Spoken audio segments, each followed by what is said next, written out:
Congress operation Akarsh అంటూ ఉంటే BRS Ghar wapsi operation అని అంటుంది. ఇప్పటికే బీఆర్ఎస్ను వదిలి 10 మంది ఎమ్మెల్యేలు కాంగ్రెస్లోకి వెళ్ళిపోయారు. ఇప్పటి వరకు ఆపరేషన్ ఆకర్ష్ కొనసాగింది. మరికొంతమంది ఎమ్మెల్యేలు కాంగ్రెస్లోకి వస్తారు అనే ఆశాభావాన్ని వ్యక్తం చేశారు. 26 మంది బీఆర్ఎస్ ఎమ్మెల్యేలు కాంగ్రెస్లోకి వస్తారు.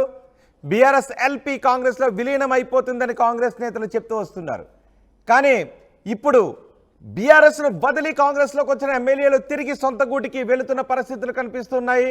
మరో 3 ఎమ్మెల్యేలు సొంత గూటికి వెళ్లే అవకాశం ఉందనే చర్చ జరుగుతోంది. కొద్దిసేపటి క్రితం కేటీఆర్ ప్రశాంత్ రెడ్డితో తెల్లం వెంకట్రావు భేటీ అయ్యారు. కాళీ యాదయ్య, సంజయ్ కుమార్ తిరిగి బీఆర్ఎస్లోకి వచ్చేస్తారు అని గులాబీ నేతలు చెప్తున్నారు.